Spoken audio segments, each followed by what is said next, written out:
I stood frozen before the door to our apartment. The apartment that was once my entire world. The key in my hand trembled, threatening to slip from my cold, numb fingertips.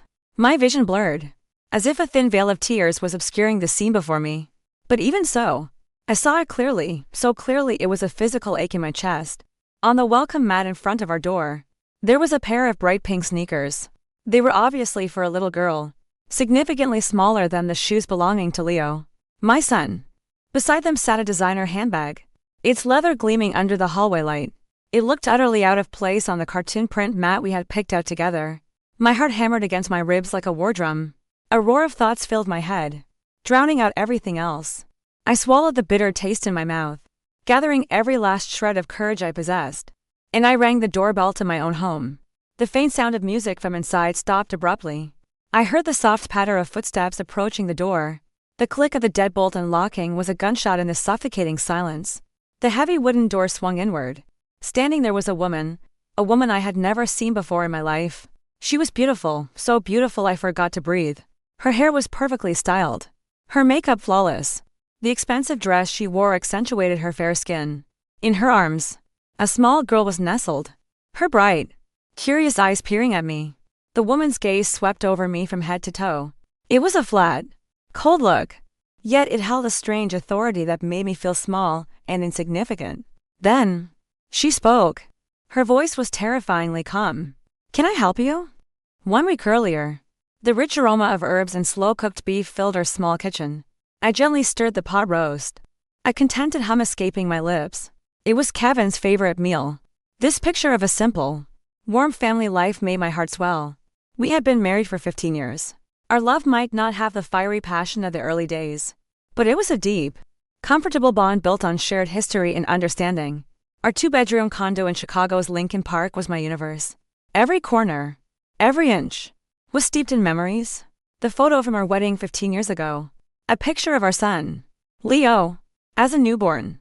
The snapshot from our trip to the lake last summer. They were all displayed like testaments to a life that was, by all accounts, happy and complete. "Mom, when's Dad getting home?"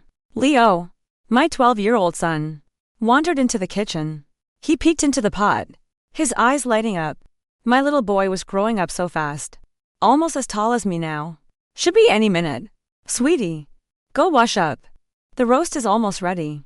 I gave him a gentle smile. Leo nodded and disappeared into the bathroom. The sound of a key in the front door made my heart do a familiar little skip. It was a reaction that hadn't faded in 15 years. Kevin stepped inside, brushing droplets of a sudden spring shower from his jacket. His handsome face looked tired, shadowed by dark circles under his eyes. His usually neat hair was disheveled. And there was something else, something different. I walked toward him, intending to take his briefcase. But then I caught a scent, a faint perfume that wasn't mine. It wasn't the baby powder scent that clung to me or the fabric softener we used. It was a sweet, cloying floral, a woman's perfume. "You're home," I said, trying to keep my voice even. "Yeah," he grunted. He leaned in and gave me a perfunctory peck on the cheek. It was dry and hurried. "Smells amazing, your favorite," I said, gesturing toward the kitchen. "I've got a bit of a headache." "Elara," he said, avoiding my eyes. "Gonna grab a quick shower, Leo. Homework done. Keep it down, will you?" "Dad's head is pounding," he called out to our son before quickly retreating into the bathroom. I stood there, rooted to the spot. The warmth I'd felt moments ago vanished, replaced by a hollow, chilly feeling.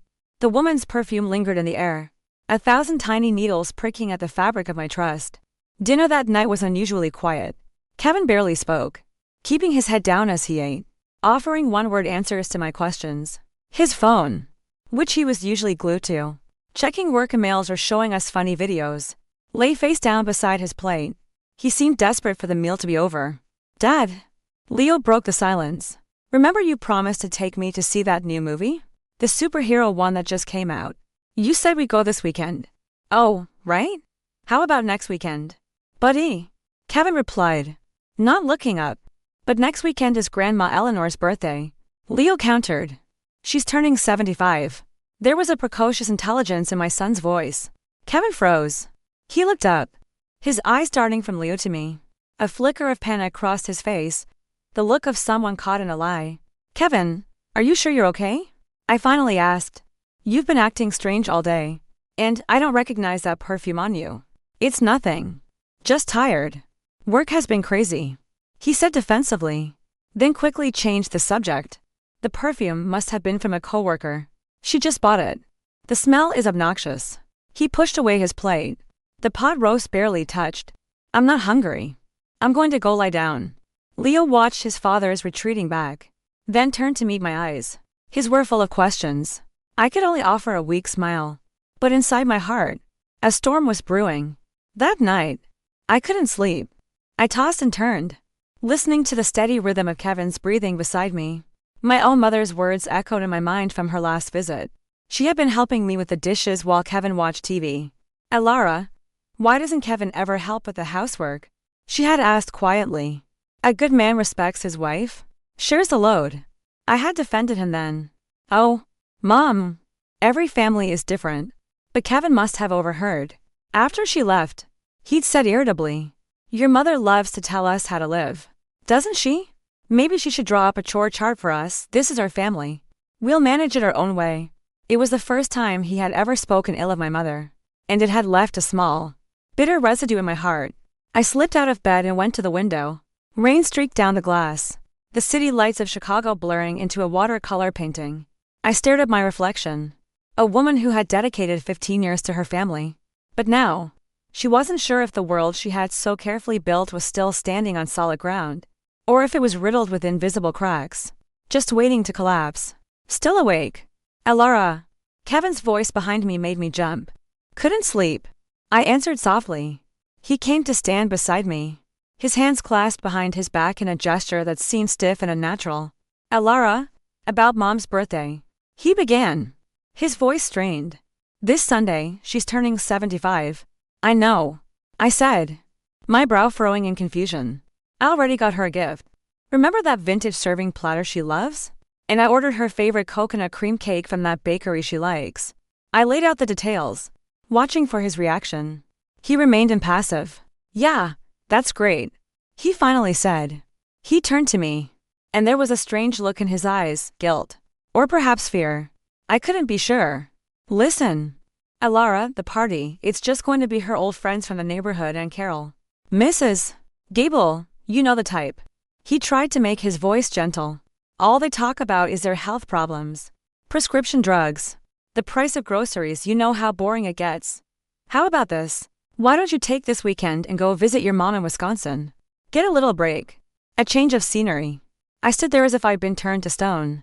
The spoon I was holding clattered to the floor, the sound echoing in the sudden, heavy silence. What do you mean? Kevin. My voice trembled. It's your mother's 75th birthday. How can I not be there? What will people think? What will she think? Honey, just listen. Kevin's tone became placating. He stepped closer, placing his hands on my shoulders. Her blood pressure has been acting up. The doctor said she needs to avoid stress and excitement. You know how she gets when there's a big crowd. Fussing over everyone, I just want her to be able to relax. Your mother has never been stressed by guests, I said quietly, my fingers shaking as I wiped my hands on my apron. She loves having a full house. She says it makes her feel alive, needed. But this time is different. He snapped, then softened his tone at my startled expression. Please, Alara, for me. Let her have a quiet celebration. Just her close friends. You go rest for a week, and we'll go visit her together as a family later. Have our own little party. I slowly turned to face him fully. There was something unfamiliar in his face. The anxiety. The guilt. He couldn't meet my eyes. His hands fidgeted, pulling at the curtains, shifting his weight. All right, I finally said, my voice a hoarse whisper. If you think it's what's best for your mother, then fine. The look of pure relief that washed over his face was a physical blow. His tense shoulders relaxed. His breathing returned to normal. Why was he so happy I would be gone? In 15 years, I had never seen that kind of relief on his face. Thank you, honey. You're the most understanding wife in the world. He pulled me into a hug. It was a cold, formal embrace, as if he were performing an unpleasant duty. The next morning, as we ate breakfast, Leo brought out the very thing that had kept me awake all night. Mom, why doesn't Dad want you to go to Grandma's house? He asked, spreading butter on his toast. It's weird. Don't you think? You heard us talking? I asked. Surprised. Not clearly. But I got the gist of it. Leo said with a shrug. A wisdom beyond his years shone in his eyes.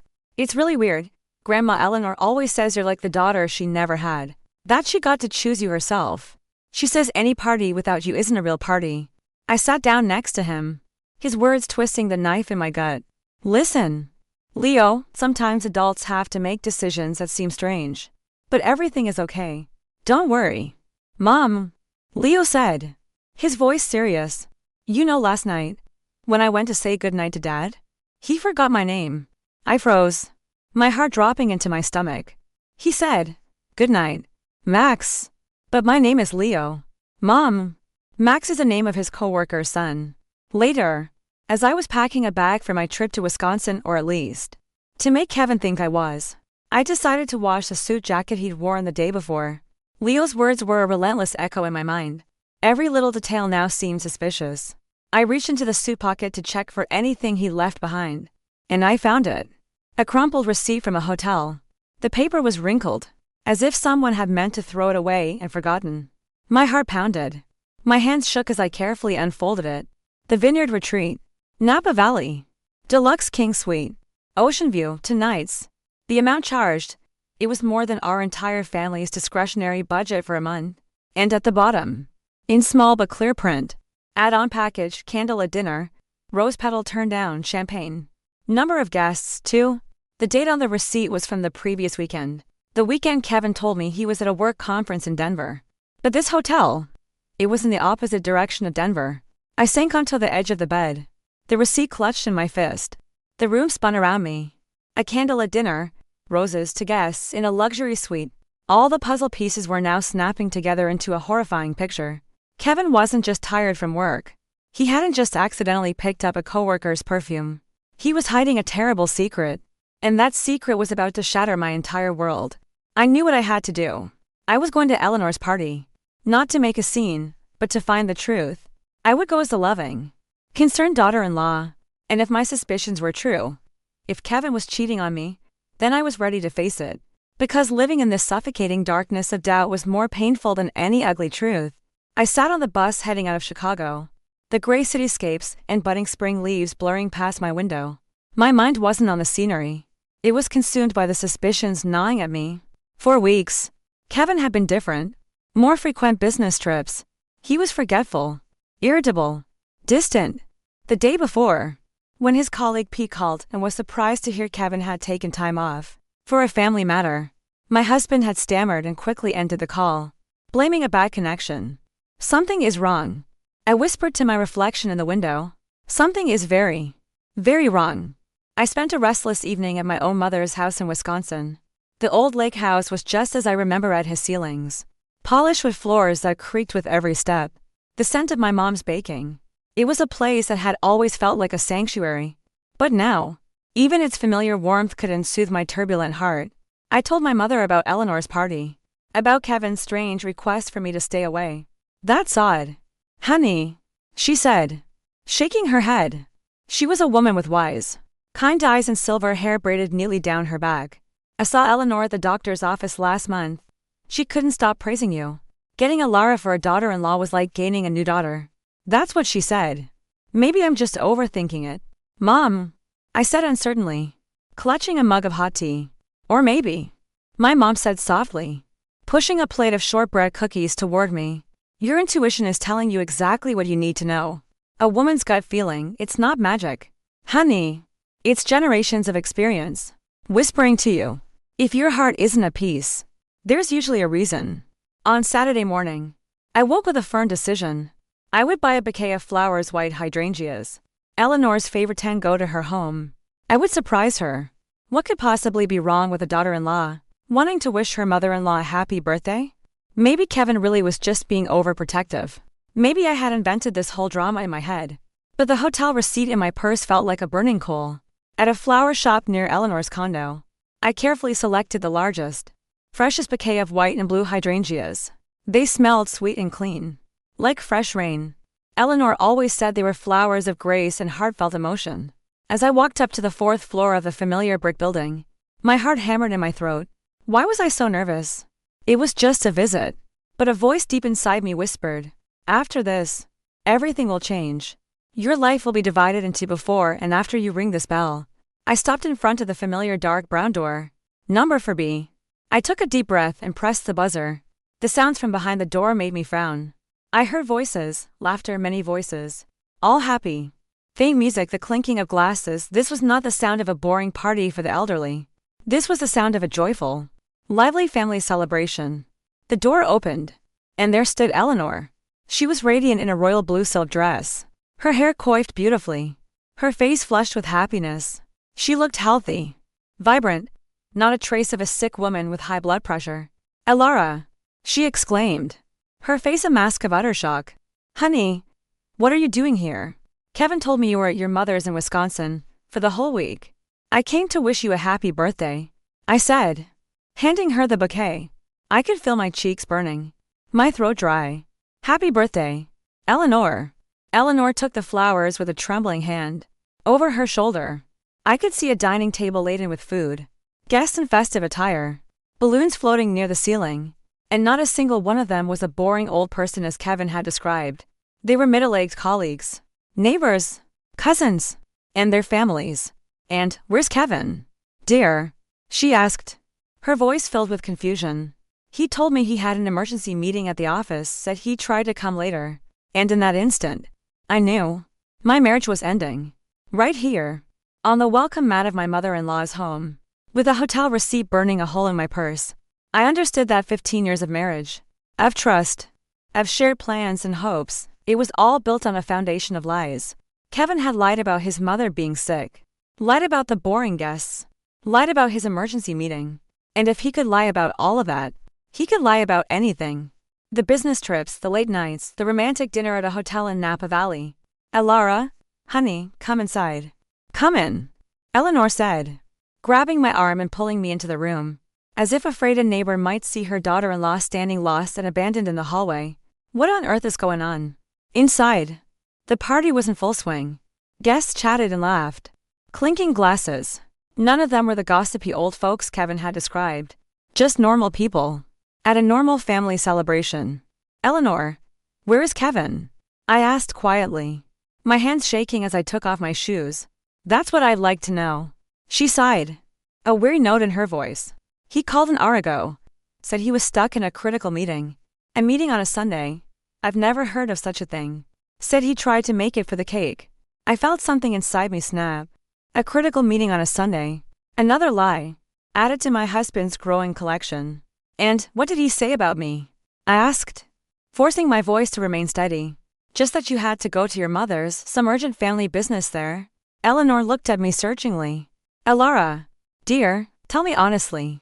Are you and Kevin having problems? Is everything okay?" I didn't know how to answer. How could I explain to his mother that her son was a liar?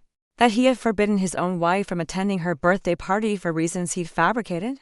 That in my purse was a receipt for a romantic dinner for two? "Let's not talk about it right now," I managed to say. "It's your birthday. I just wanted to be here for you." Eleanor nodded. But in her wise eyes, I saw understanding. She knew.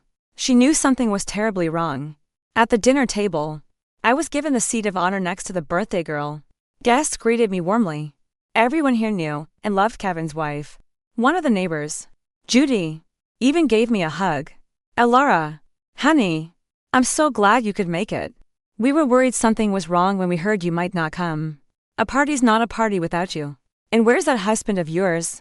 another friend asked. "He's on his way," Eleanor answered for me, though I noticed her lip trembled slightly. "Work. You know. Can't even get a break for his own mother's birthday?"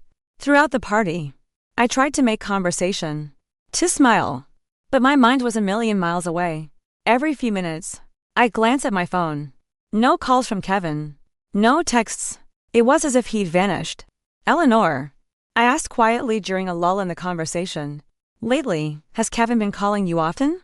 Has he said anything strange?" Eleanor thought for a moment, slowly turning her water glass. "You know, now that you mention it, yes," she said. "For the past couple of months, his calls have been odd, jittery. Sometimes he'd ask if anyone had been visiting me. He kept asking about the birthday plans, Which is strange because he usually has a memory like a steel trap. And most recently, he asked if I had any plans to move in with you two. She lowered her voice to a near whisper. I thought maybe you'd had a fight and he was worried I'd take your side. My heart clenched. Kevin was checking up, making sure his secrets were still safe, making sure his own mother wasn't suspicious. And another thing, Eleanor continued, her voice even softer. Last week, he stopped by, said he was just in the neighborhood, but he was so agitated. He kept asking about your health, if you were okay, how your mood was. He said you seemed a bit down lately, but I felt the opposite. The last time you were here, you seemed so cheerful, telling me all about that new project at work. Another puzzle piece slammed into place. Kevin was monitoring my emotional state through his own mother. He was checking to see if I suspected anything. Eleanor, I began carefully. About your blood pressure problem. Is it real? Blood pressure problem? She looked bewildered. Good heavens. No. My health is fine. Thank God. Darling, where did you get an idea like that? I could only nod slowly. Silently. Another one of Kevin's lies. Exposed. The party continued. But for me, it was a waking nightmare. Guests sang songs, told funny old stories. I just smiled weakly, wondering how many more lies I would have to uncover. Around 8 o'clock, the guests began to leave. I helped Eleanor clear the table. Just then, her phone rang. She looked at it, a strange expression on her face. It's Kevin. She answered. Yes, the party was lovely. Guests have almost all gone. We're just cleaning up, yes? Alara is still here. Helping me, what? Eleanor froze. What do you mean? How could she be here? I stood rigid, a wet plate in my hands. I couldn't hear the other end, but I knew. He was panicking. Kevin, what's wrong with you? Eleanor asked, bewildered. Alara came to wish me a happy birthday. She brought beautiful hydrangeas. What do you mean she's supposed to be with her mother? What does her mother have to do with anything? There was a short silence. Eleanor held the phone, her eyes wide as she looked at me. Alara, dear, she said slowly. Kevin, he wants to speak to you. I took the phone with a trembling hand. Alara. Kevin's voice was strained. Tight. What are you doing at my mother's house? You told me you were going to your mom's. I decided to wish your mother a happy birthday. I said calmly. I bought flowers. I drove here. But we had an agreement. I asked you? Kevin. Where are you right now? I cut him off. Your mother said you had a meeting. But it's Sunday. Another silence. I could hear his heavy breathing. Yes. It's an urgent meeting with investors from overseas. The time difference. A lie. A stupid, flimsy lie. I see. I said. Well, I'll see you at home. Right? I'll be back later. He said quickly. And hung up. Eleanor watched me in silence. My dear. She finally said. I wasn't born yesterday. Tell me. What has my son done? I sank into a kitchen chair, my legs feeling weak. I wanted to tell her everything, to pour out all the pain and confusion. But this was his mother. How could I tell her that her son was a liar? A cheater? Eleanor, I don't understand it all myself yet. I admitted honestly. But Kevin, he's been acting very strangely. I remember when he was a boy. She said softly, pouring 2 cups of tea. He was a sweet child. But he lied. Especially when he did something wrong. He would lie that a teacher was sick so he could skip a test he wasn't prepared for. He would say he lost his lunch money when he'd spent it all on candy. She paused, stirring sugar into her cup. I thought he'd outgrow it. I thought marrying you, having a family, a son, it would make him a responsible man. But it seems what? I asked carefully. It seems that once you get used to lying, it's a hard habit to break. Or maybe he just never really grew up at all. Eleanor looked at me intently. You know, I was talking to your mother at the hospital. She's a very smart woman. She once said something interesting. Your mother said, our children are all grown. But sometimes I feel like we mothers understand them better than they understand themselves. What they really want from life. I nodded. It was true. My mother and Eleanor had always clicked, understanding each other faster than Kevin and I ever did. Alara, she continued. If Kevin has done something terrible, remember this. You are like a daughter to me. More than that, you are the daughter I chose with my heart. And whatever happens between you and him will never, ever change how I feel about you. Tears pricked my eyes. I reached out and squeezed her wrinkled hand. "Thank you," I whispered. I arrived back at our empty condo late that night. Kevin wasn't home. A note lay on the kitchen table in his handwriting. "Meeting ran late. We'll be home late. Don't wait up." Signed with a simple star K. I crumpled it and threw it in the trash. Then I picked up my phone and called my own mother. "Mom, it's me," I said, trying to keep my voice from breaking. "How are you? Honey, how is Eleanor?" "She's fine. Mom, the party was wonderful." I took a deep breath. "Mom, can I come home tomorrow? I have some things I need to think about." There was a short pause. My mother always knew when something was wrong. "Of course. Dear, come home. And if you need to talk, I'm always here to listen." "Thanks, Mom." I hung up and looked at the family photos on the shelf. The smiling faces. The warm embraces. When had it all become a lie? When had our family's happiness become a stage play? Hiding an affair? I sat on the sofa, hugging a pillow I'd embroidered last year. It was a heart with the words "home is where the heart is." The words felt like a cruel joke now. Kevin came home close to midnight. I heard him unlock the door carefully. Heard his soft footsteps in the bedroom. I lay with my back to the door, pretending to be asleep. "Elara," he whispered. "You asleep?" I didn't answer. I wanted to scream, to demand an explanation, to throw the hotel receipt in his face. But something inside me said, "Not yet. You need the whole truth first." "Sorry I'm so late," he whispered in the darkness. The meeting really did go on forever. Another lie. I clenched my fists under the blanket, but remained silent. The next day, I returned from my mother's house. I had spent 3 days there, not the week I'd told Kevin. I had lied to my husband and my own mother. A lie within a lie. But for a reason.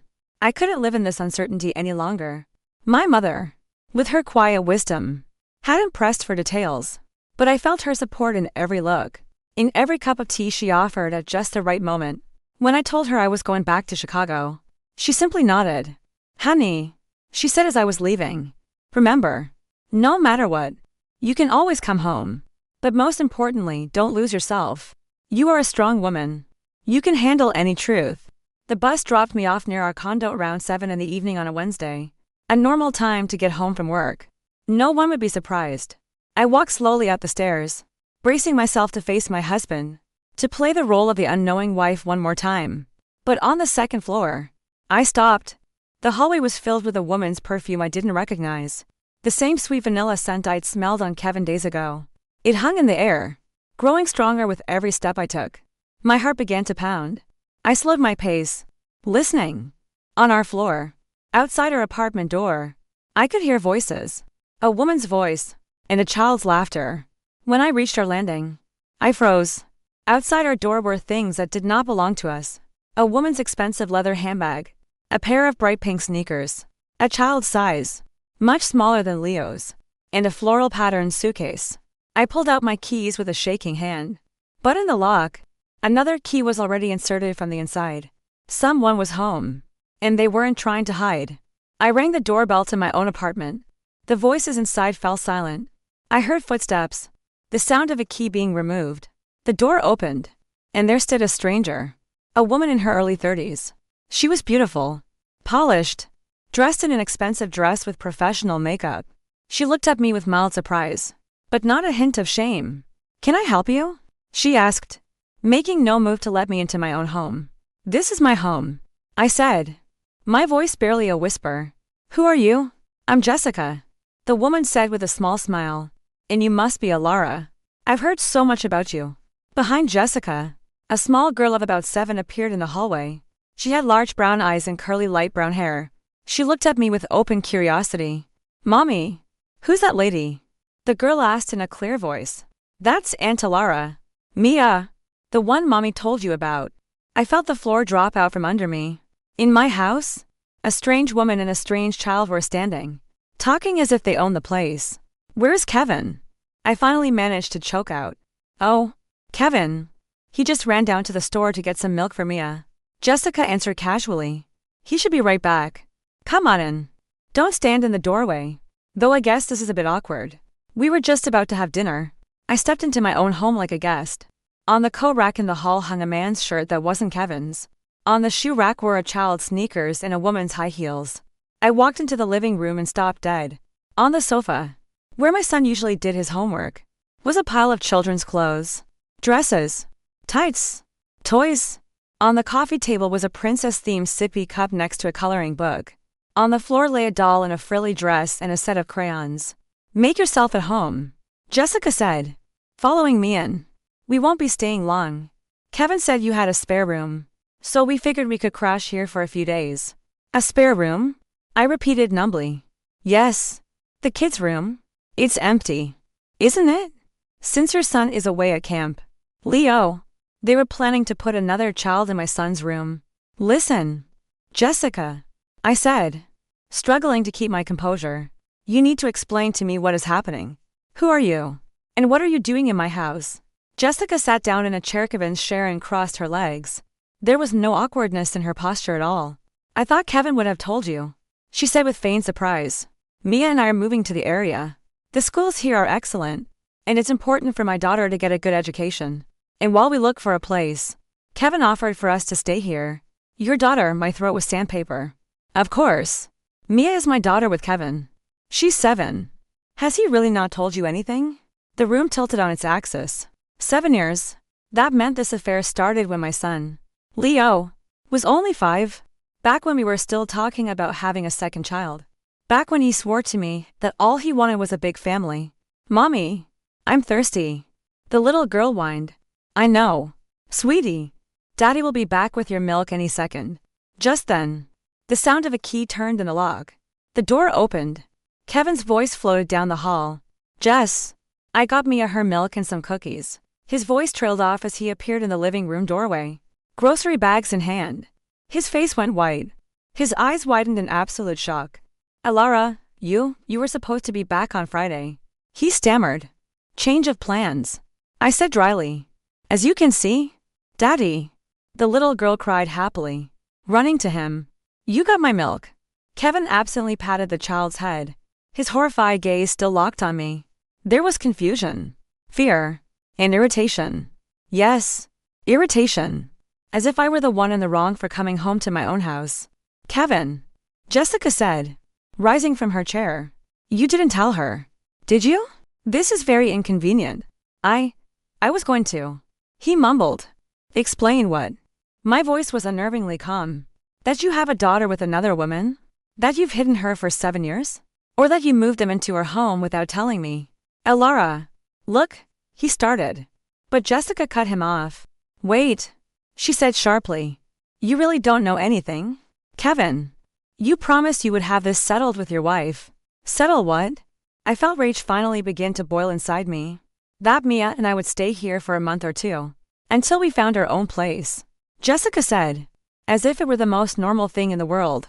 "We had a problem with our old apartment, and Mia needs to start school.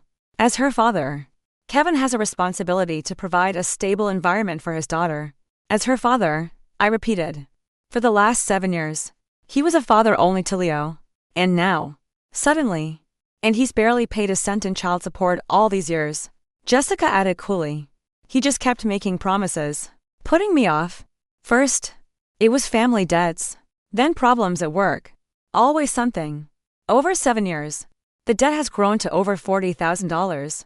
I'm here to collect on all that lost time. $40,000. The number was incomprehensible. It was almost 2 years of our family's income. And this wasn't somewhat a mistake. "In case you were wondering," Jessica continued, her voice like ice. "Kevin and I have been together for 8 years. Yes, we had our breaks, when he would run back and swear his loyalty to you. But he always came back to me. Mia is a result of our serious, long-term relationship, not some fling at a company Christmas party." I felt my world completely and utterly crumble. Not a single affair. Not a moment of weakness. An entire second life. For 8 years. 8 years of Kevin juggling 2 women. 2 children. 2 homes. "Kevin," I said quietly, "let's go to the kitchen. We need to talk." "Alara, I can explain." "In the kitchen," I repeated, my tone leaving no room for argument. Once in the kitchen with the door closed, I turned on him. He stood with his head bowed, like a guilty schoolboy. 8 years, I said. 8 years you hid a daughter from me. "Alara, It's not what you think. And what do I think? That you cheated on me when our son was 5 years old? That you took our family's money to support a woman I never knew existed? That you have lied to me every single day for 8 years? It started before we were seriously planning for a second kid. Kevin blurted out. Jessica and I worked together. It was serious. But then I knew. I wanted to save our family. Stop talking. I said quietly. Just stop. I don't want your excuses. I want you to get them out of my house. Now. Elara. You don't understand. They really have nowhere to go. Mia has to start school. I don't care. I screamed. Finally losing control. I don't care what their problems are. That is not my problem. It's not my son's problem. But Mia is my daughter. And Leo is your son. And this is his house. His room. How dare you bring another child here? To sleep in our son's bed. A voice from the living room drifted in. Jessica and her daughter had clearly heard us. Mommy, why is that lady yelling? The little girl asked. It's nothing. Sweetie. Sometimes adults just can't agree. Jessica's voice replied. I stalked back into the living room. Jessica was on the couch, holding her daughter. There was no fear or confusion in her eyes. Only cold, hard frustration. Look, Elara, she said. I understand this is a shock. But can we please handle this like civilized adults? Mia has done nothing wrong. No, the child has done nothing wrong. I agreed. But that doesn't mean I have to clean up a mess my husband made 8 years ago. Kevin is Mia's father. He has a responsibility. He has a responsibility to his son. And to me. Your housing problem is your problem. Jessica stood up, a new aggression in her posture. You know what? She said. I thought we could be reasonable. But since you're going to be hostile, Kevin, you need to choose. Your daughter needs a father. And if your wife isn't prepared to accept reality, what reality? I cut in. The reality that Kevin has to children, and Mia has just as much right to his support as your son does. Then Kevin can rent an apartment for you, with his own money. But you are not staying in this house. Jessica laughed. A short, ugly sound. With his own money? What personal money does he have? He's a married man. All his income is community property, which means half of it is yours. 2. Are you saying I'm supposed to pay for your child? Our child with Kevin. And yes, that's about the size of it. Something inside me snapped. Completely. The sheer audacity of this woman was beyond anything I could have imagined. Get out, I said. My voice low but clear. Pack your things and get out of my house. Now. Mommy. The little girl began to cry. Why do we have to go? Daddy said we were staying. It's all right, sweetie, Jessica said, scooping her up. We'll find somewhere else. And we'll talk to your father about this later. She looked at Kevin, who had been silent this whole time. Kevin, I'm going to need money for a hotel. At least for a week. Until I can find a place. How much? He asked. His voice hoarse. $1,500 should cover a decent hotel and food for a week. She said. And you understand, the $40,000 in back child support isn't going anywhere. $40,000. Kevin. That's a lot of money. Sooner or later, you're going to have to pay it. I stood there, stunned. $1,500 for a week's hotel. That was half our monthly mortgage payment. And a $40,000 debt. It was a financial catastrophe for our family. Kevin, I said, if you give her that money, you can go with them. For good. Silence fell. Little Mia sobbed in her mother's arms. Jessica looked at Kevin expectantly. And he stood in the middle of our living room, knowing a choice had to be made. I looked at my husband, and in his eyes, I saw the battle between his fear of losing his family and his unwillingness to abandon his daughter, without money. And in that moment, I knew he had already made his choice. 8 years ago, Kevin stood in the middle of the living room, his gaze flicking between me and Jessica. His face was a canvas of agony. Kevin, I said softly, I gave you a choice. If you give her money for the hotel, you're choosing them. And you can pack your bags. Elara, you don't get it. He started. I get everything. You lived a double life for 8 years. You spent our family's money on a secret I knew nothing about. You lied to me every day. Now, you have to decide. US and Leo. Or them. How noble. Jessica sneered. Giving ultimatums to a man trying to care for his own daughter. My son has rights, too. I shot back. The right to a father who doesn't lie. The right to a home that isn't invaded by another child. The right to our family's money that wasn't spent on another woman. Mia's crying grew louder. The entire scene was unbearable. Enough? Kevin finally said. Jessica, go pack your things. To me. He said. Elara, give me half an hour. To pack. You're going with them? I asked quietly. I have no choice. Mia is my daughter. I can't leave a child on the street. You always have a choice. I replied. Ages ago. You could have told me the truth about Jessica. You could have asked for a divorce. You didn't have to lie every day. But now you act like you're being forced. Kevin walked silently into the bedroom. Jessica gathered her daughter's things from the sofa without looking at me. Mia was still sobbing. Confused. Mommy, aren't we going to live with Daddy in this house? She asked. No, sweetie. We'll find another place. Daddy will come with us. Though, I listened to this exchange and understood. For Mia, Kevin was her father. The child was innocent. But that didn't mean I had to destroy my own son's life for her. Half an hour later, they were gone. Kevin emerged with a suitcase and a duffel bag, not meeting my eyes. At the door, he turned back. Elara, I'll call you tomorrow. We need to talk. About how we move forward. You mean about the divorce? If that's what you still want. I want honesty. And I'll clearly never get that from you. The door closed. I was alone in the condo, which suddenly felt vast and empty. On the sofa, there was still an indentation from the child's things.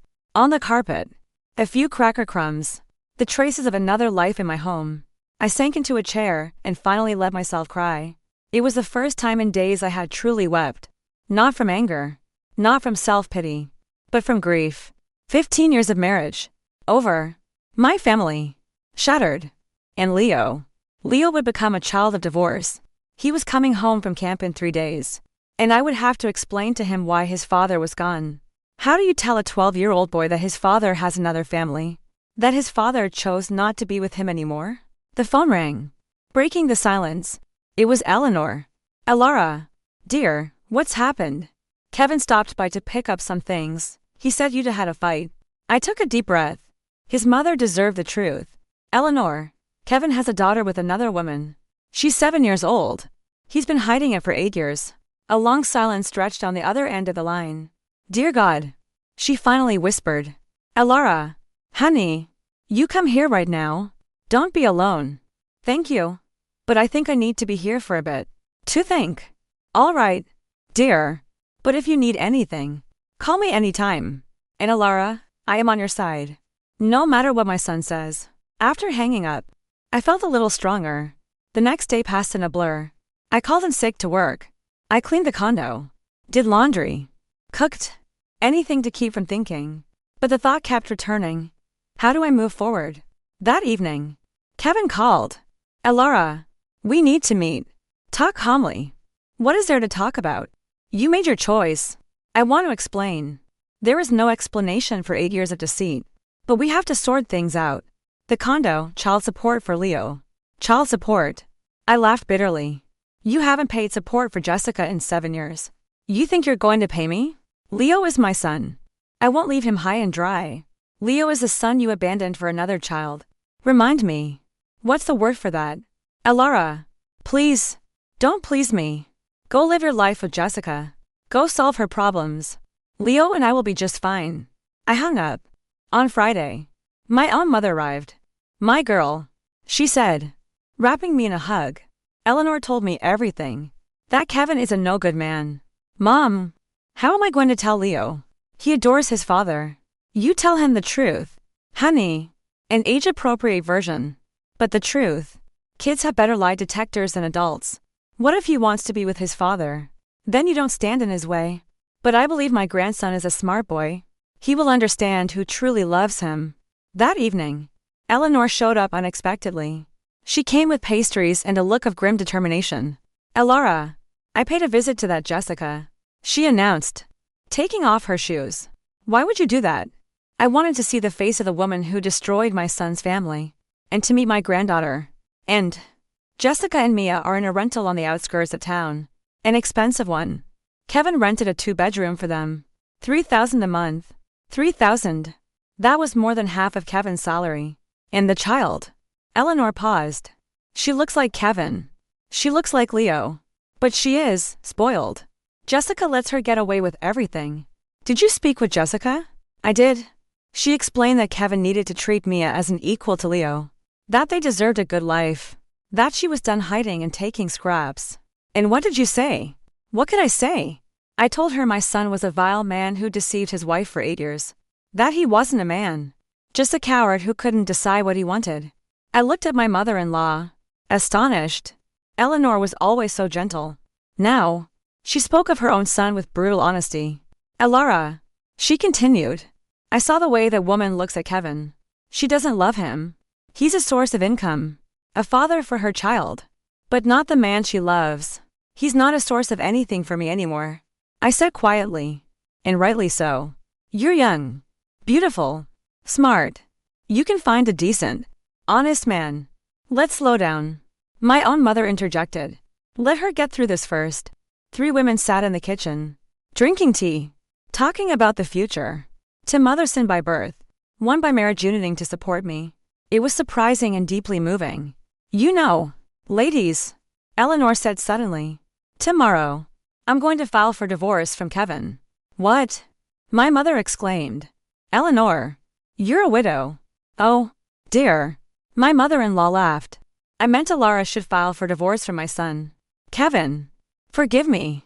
I'm so upset with him I'm getting my words tangled. We all laughed together. It was the first real laugh I'd had in a week. On Saturday morning, I called the camp and arranged to pick Leo up a day early. I couldn't put off the conversation any longer. When I arrived, I found my son. Tanned. A little more grown up. And cheerful. He ran and threw his arms around my neck. Then pulled back almost immediately, studying my face. Mom, what's wrong? You look sad. On the drive home, we were mostly silent. When we were on the bus, I took his hand. Leo, Dad and I have a problem. A big one.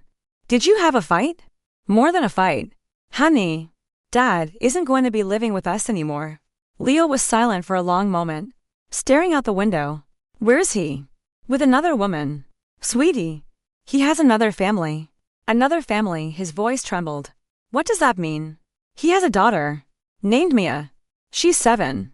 And her mother. He's been with her for a long time. So, he left us? I squeezed his hand tightly. Leo, your father loves you.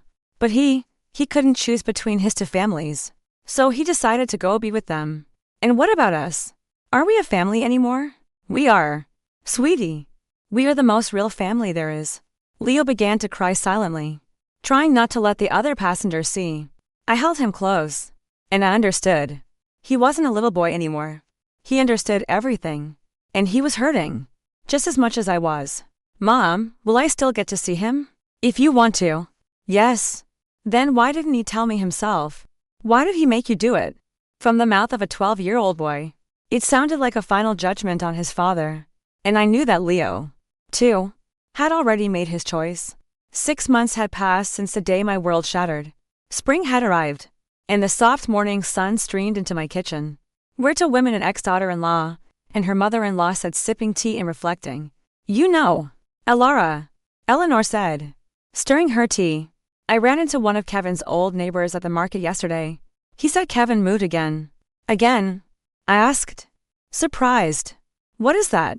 The 3rd time in 6 months. The 3rd. After Jessica kicked him out, he got a studio apartment. Then he tried living with some woman from his new job. But that didn't last. Now, I hear he's in a rooming house. A rooming house, I couldn't hide my shock. A man in his 40s. With a college degree? Yes. And he's not at that good company anymore. Either. Working in some warehouse.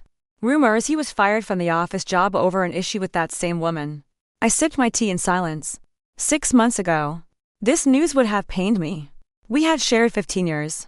After all. Now, I felt a strange detachment. His problems were no longer my problems. He had chosen his path. And how are Jessica and Mia? I asked. Mostly out of politeness. Oh, Jessica found a new man. A rich one. She's doing just fine. Mia calls the new man daddy now. As for Kevin, she doesn't give him a second thought. I feel for the child. I said. And I meant it. Having to switch fathers like that. It must be so confusing for a little girl. You're still worrying about other people's children, Eleanor said, shaking her head. You have a good heart, Elara. We sat in a comfortable silence. Outside, birds sang and children played. A normal Saturday morning in a normal iPhone that had once seemed broken beyond repair, but had now found a new, stronger shape. Eleanor, I said softly. Do you ever regret it? Siding with me, instead of your own son?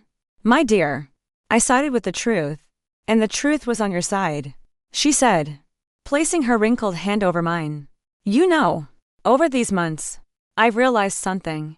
Family isn't just about blood. It's about who shows up, who supports you when things are hard, who doesn't lie, who doesn't betray you. And it turns out, she continued, a small smile playing on her lips, that you and I, we're a family. We're a team. And Leo, he's our shared grandson and son. As if on cue, Leo, now 13, walked into the kitchen. He had grown taller and more serious in the past months. Mom, Grandma, can I go over to Max's house? We're going to the park. Of course.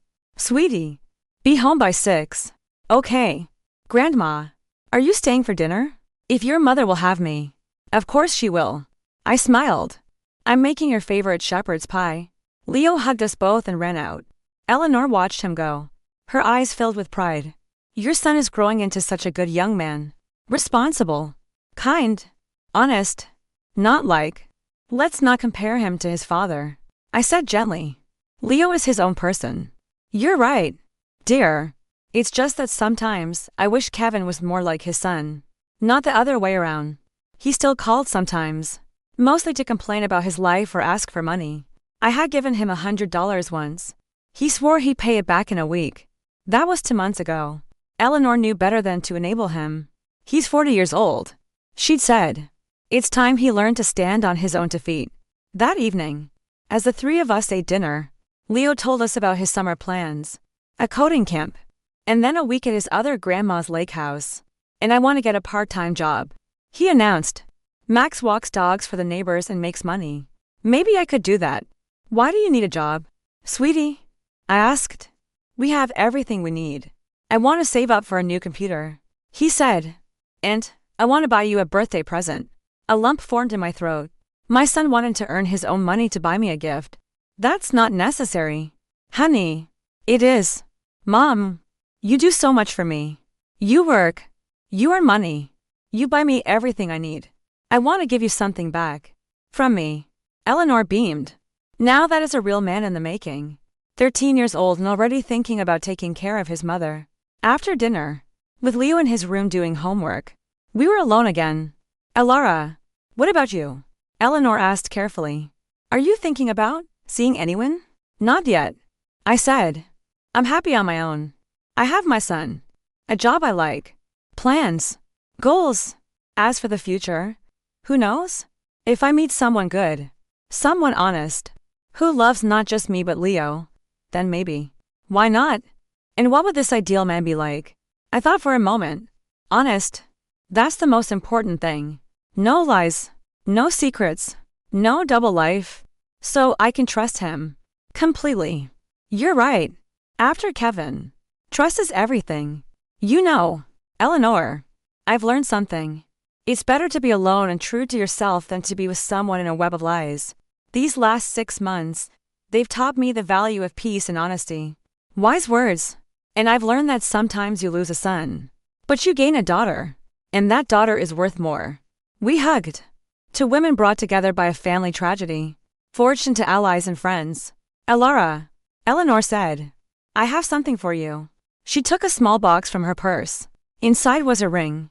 An antique with a small sapphire. This was my mother's ring. She told me to give it to the woman in the family I loved the most. I thought for a long time about who that was. And I realized it's you.